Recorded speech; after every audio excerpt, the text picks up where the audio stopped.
या देवी सर्वभूतेषु बुद्धिरूपेण संस्थिता नमस्तस्यै नमस्तस्यै नमस्तस्यै नमो नमः। नमस्कार, मैं काव्य कुमारी, सहायक प्राध्यापक साहित्य, जूथालाल संस्कृत महाविद्यालय मुझौलिया, पश्चिम चंपारण। आज शास्त्री प्रतिष्ठा प्रथम खंड के छात्रों के लिए अभिज्ञान शाकुंतलम नाटक के नायक राजा दुष्यंत का चरित्र चित्रण बताने जा रहे हैं। राजा दुष्यंत अभिज्ञान शाकुंतल नाटक के नायक हैं। जाति से ये चंद्रवंशी क्षत्रिय हैं और इनमें धीरोदात्त नायक के सभी गुण वर्तमान हैं। इनकी चाल ढाल व्यवहार आदि आकर्षक हैं। इनका शरीर लंबा चौड़ा सुडौल है। इनके संपर्क में आने वाले सभी लोगों पर इनके व्यक्तित्व का प्रभाव पड़ता है। ये शूरवीर धार्मिक राजा हैं।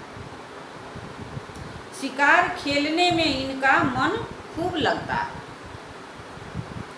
इनकी वीरता की इतनी ख्याति है कि देवराज इंद्र भी अपनी सहायता के निमित्त इन्हें बुलाते हैं। ये बड़े मधुरभाषी हैं। प्रियंवदा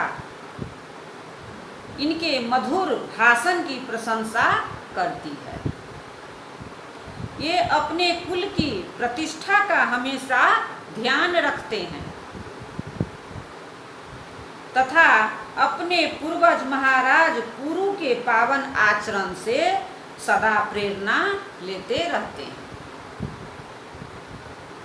ये कोई ऐसा कार्य नहीं कर बैठते हैं जिससे उनके कुल को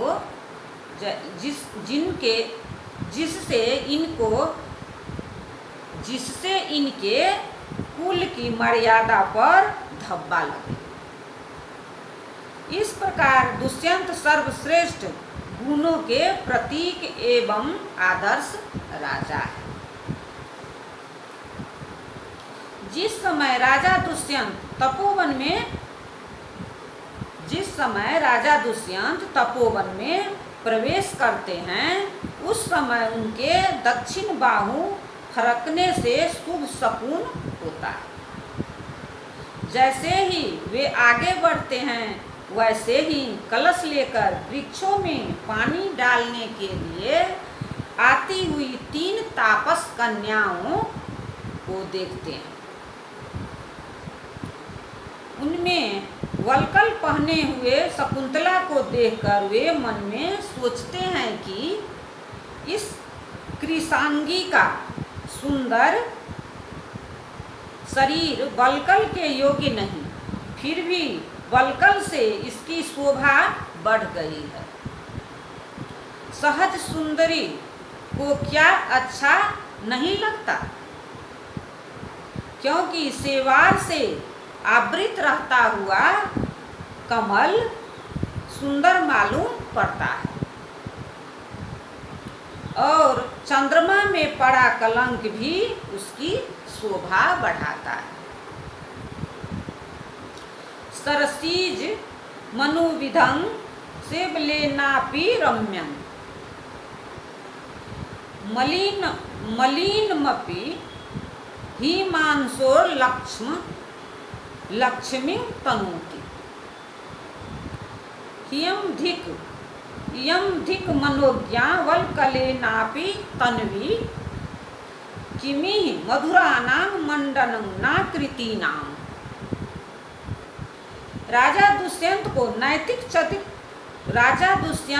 नैतिक चरित्र के विषय में बड़ा आत्मविश्वास था। जब राजा की दृष्टि शकुंतला के अंगों पर पड़ती है, इसके लाल लाल ओठ अभिनय किसलयों की दीप्ति से स्पर्धा कर रहे हैं। दोनों भुजाएं कोमल शाखाओं जैसी मनोहर प्रतीत हो रही है और नया यौवन लुभावने कुसुम के समान उसके अंगों में व्याप्त होता गया है।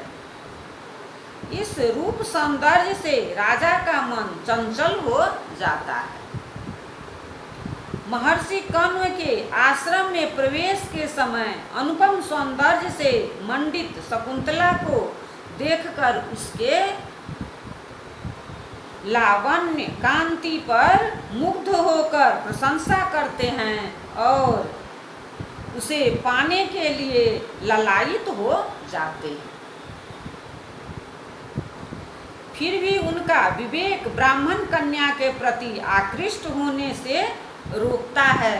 उनके मन से विचार उठता है कि क्या यह संभव है कि यह महर्षि कण्व की ब्राह्मणेतर भार्या में उत्पन्न हुई हो।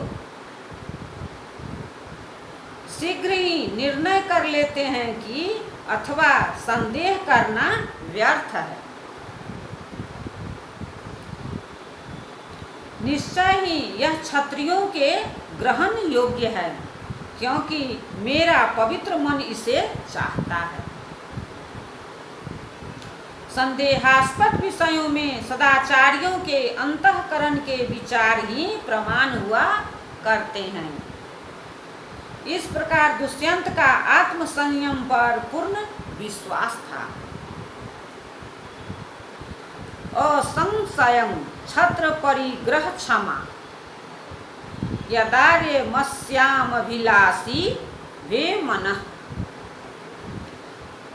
सतांग ही संदेह पदेषु वस्तुषु प्रमाणमन्तः करण प्रवृत्तयः। फिर भी सही सही पता लगाते हैं। दुष्यंत विवेकहीन कामी पुरुषों के समान अंधे नहीं बनते। अवसर मिलने पर शकुंतला की सखियों से पूछ ही बैठते हैं। कुलपति कण्व तो आवाह ब्रह्मचारी है। कुलपति कण्व तो बाल ब्रह्मचारी हैं। आप लोगों की यह सखी उनकी कन्या कैसे?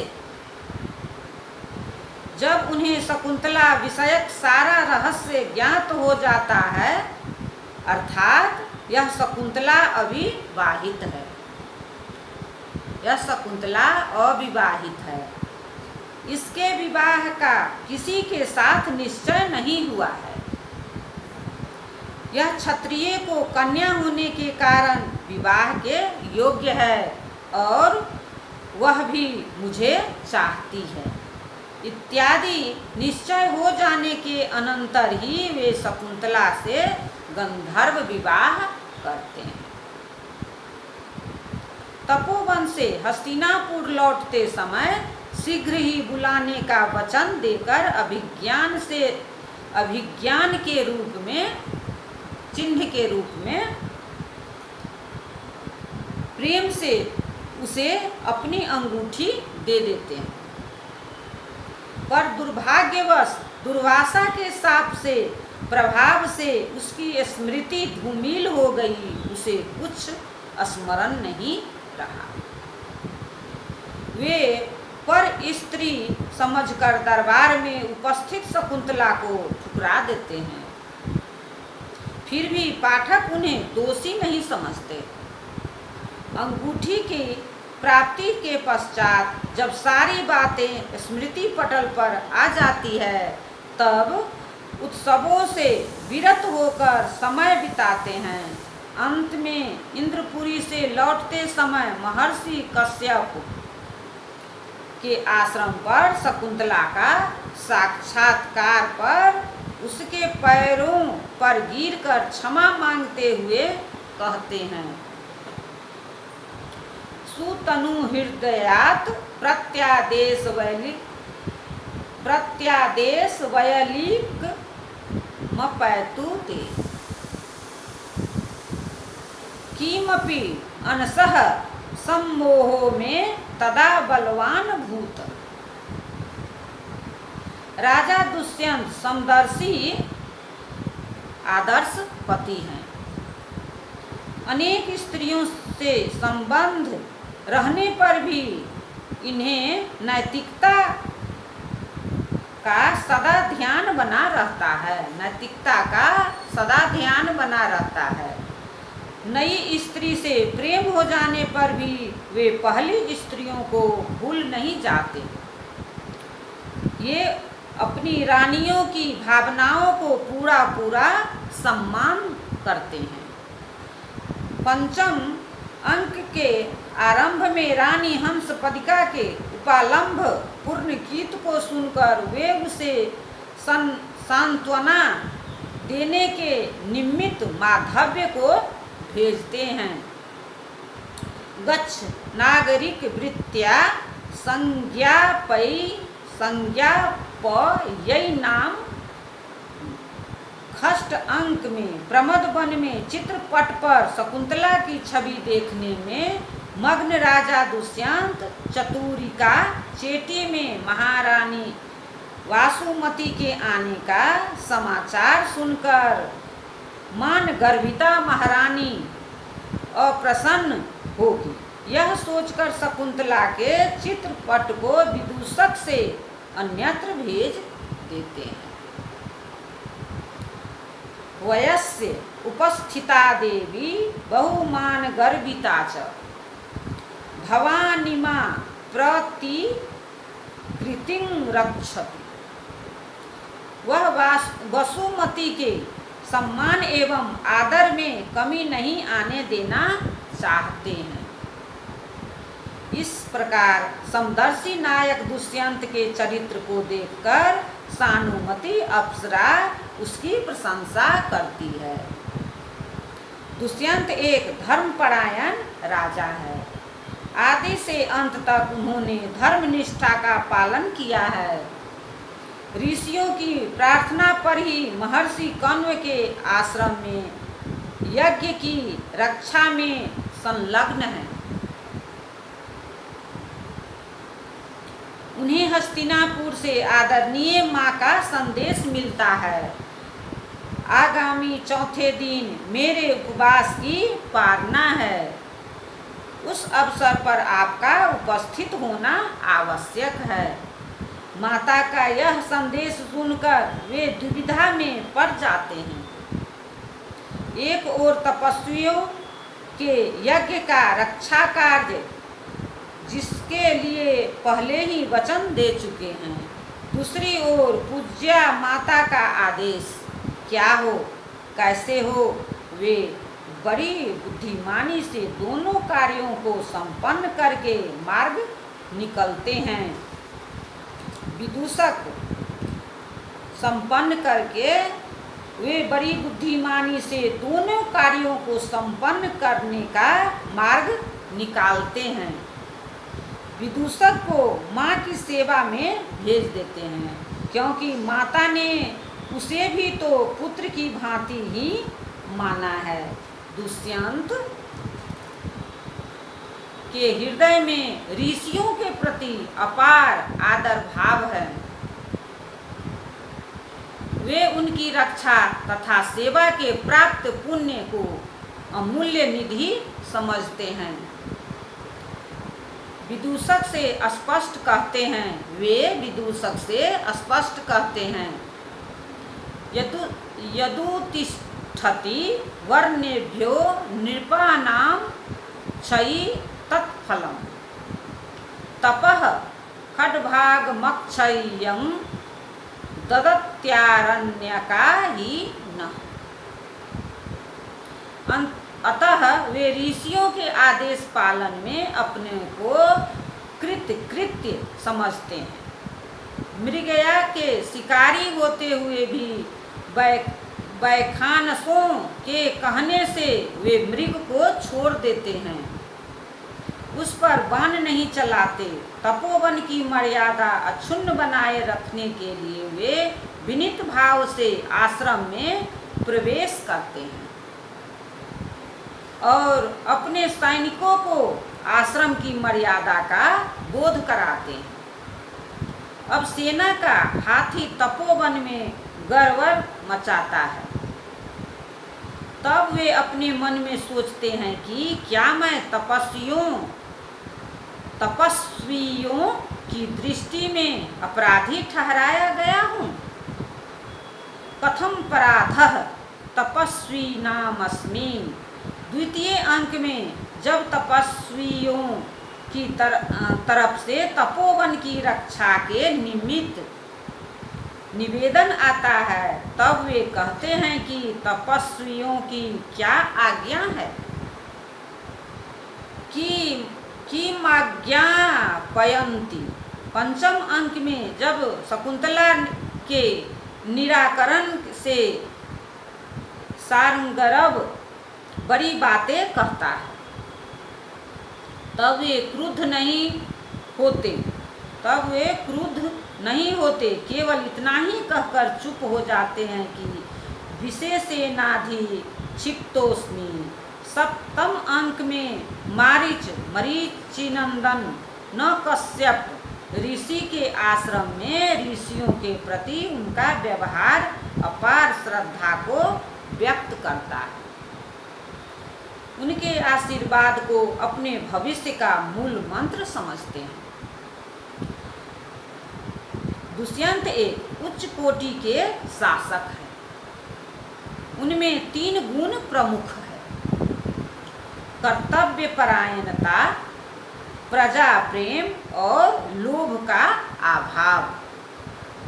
प्रथम अंक में जब राजा दुष्यंत गज के उपद्रव को सुनते हैं तो तत्काल संभ्रांत होकर कुटी में जाने के लिए उद्धत ऋषि कुमारियों को सांत्वना देकर रक्षा के लिए चल देते हैं।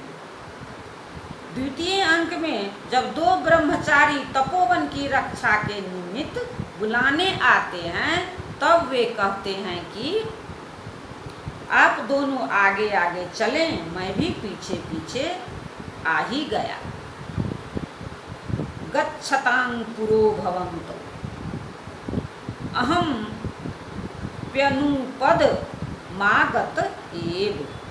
पंचम अंक में कंचुकी के वाक्य से प्रतीत होता है कि वे प्रतिदिन दरबार में बैठते हैं एवं प्रजाओं के मुकदमों को सुनते हैं।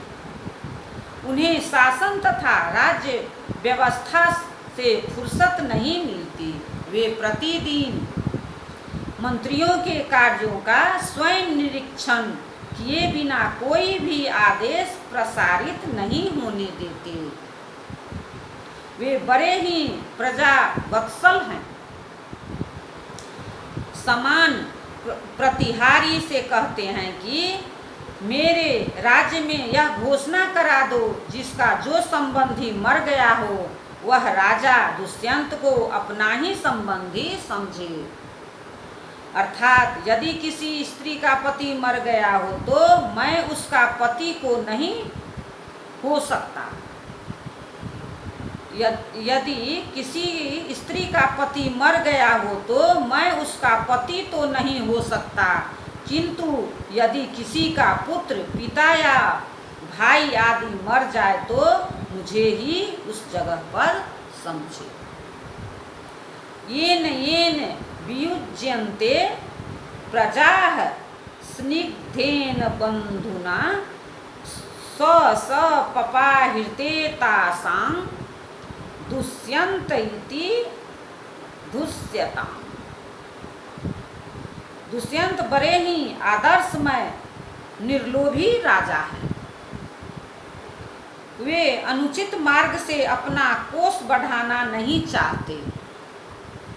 जब वे निसंतान समुद्र व्यापारी धनमित्र नाम के बनिए के नौका दुर्घटना से मरने का समाचार सुनते हैं, बनिए के नौका दुर्घटना से मरने का समाचार सुनते हैं, तो वे उनके धन को अपने कोष में नहीं मिला लेते।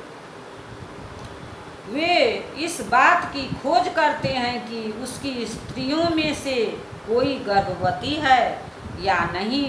जब उन्हें यह पता लगता कि मृत बनिए की एक स्त्री अयोध्या के सेठ की कन्या गर्भवती है, तब वे कहते हैं कि वह गर्भस्थ बालक अपने पिता के धन का मालिक है। प्राचीन भारतीय परंपरा के अनुसार राजा दुष्यंत संगीत और चित्रकला के अनुपम उपासक हैं। पंचम अंक के आरंभ में वे रानी हंसपदिका के मधुर स्वर संयोग को सुनकर विदूषक से भूरी भूरी उसकी प्रशंसा करते हैं।